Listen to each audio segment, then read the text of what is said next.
북한은 어젯밤 발사한 대륙간 탄도미사일 ICBM이 화성 18형의 발사 훈련이라고 주장했습니다.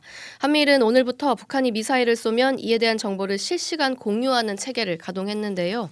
통일부 연결해서 이 내용들 자세히 짚어보겠습니다. 김학일 기자. 네, 통일부에 나와 있습니다. 네, 북한이 어제 쏜 장거리 미사일이 화성 18형의 발사 훈련이다 이렇게 밝혔는데 이거 어떤 의미입니까?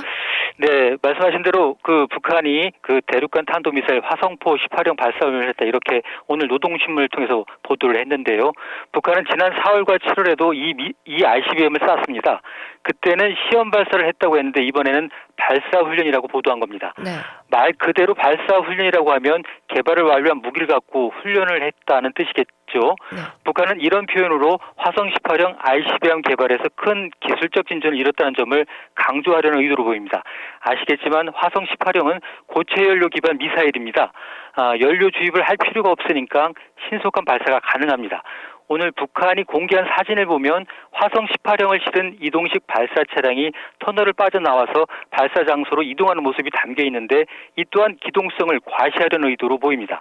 한미가 화성 18형을 선제 타격하기 이전에 먼저 신속하게 쏠 수 있다 이런 메시지로 풀이됩니다. 네, 시험 발사를 넘어서 발사 훈련이다 이렇게 표현했다는 걸 보면 네네. 화성 18형이 실전 배치됐다 이렇게도 볼 수 있습니까? 그건 아닌 것 같습니다. 이번 발사 훈련이 핵전쟁 억제력의 임전태세를 검열하며 기동성과 전투성, 신뢰성을 확인하는 데 목적을 두고 진행됐다는 게 북한의 주장입니다. 북한은 이런 보도로 실전 배치를 주장하고 싶겠지만 아직은 아닌 것으로 보입니다.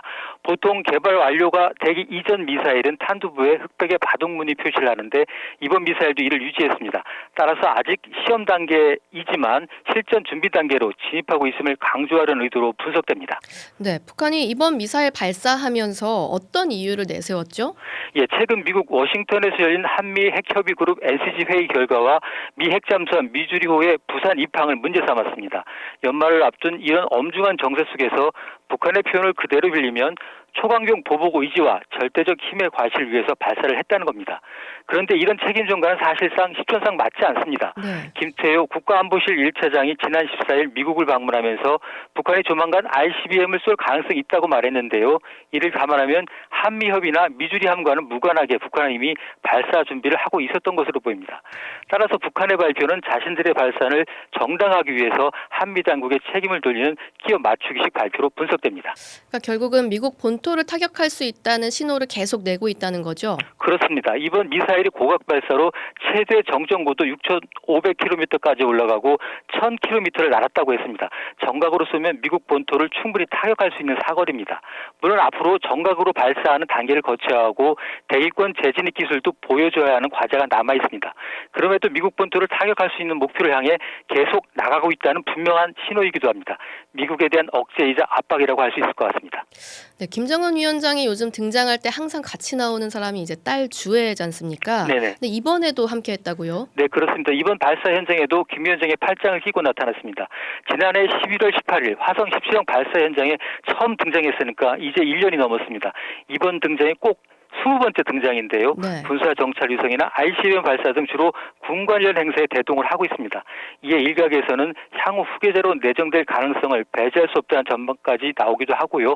그렇지만 딸을 동행하는 정확한 이유에 대해서는 논란이 계속되는 상황입니다. 여전히 논란이 있는 상황이다. 네네네.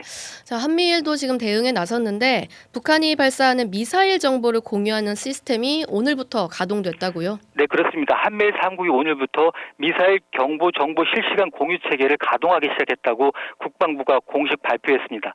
북한이 미사일을 쏘면 발사 원점, 비행 궤도, 속도, 탄착 예상 지점처럼 한미일 3국이 각각 파악한 정보를 실시간 공유하는 시스템을 가동한 겁니다. 위치에 따라 각국이 파악한 정보가 조금씩 다를 수 있기 때문에 이런 오차도 줄일 수 있고 탐지 시간을 단축할 수도 있습니다.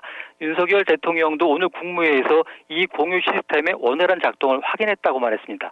윤 대통령은 북한의 ICBM 도발에 대해서 북한 정권은 자신의 도발이 오히려 더 큰 고통으로 돌아올 것이라는 것을 깨닫게 될 것이라는 메시지를 발신했습니다.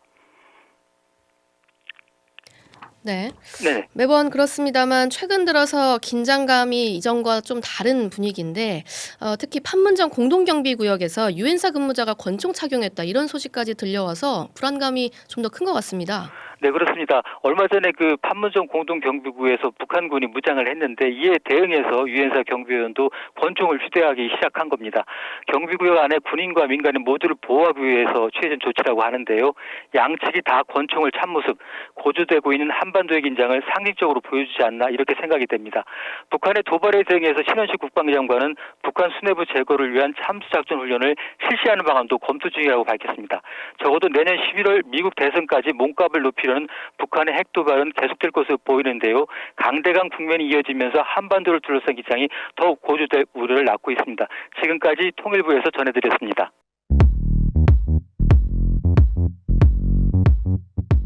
오늘 하루 뉴스 맥락 정다운의 뉴스톡이면 됩니다.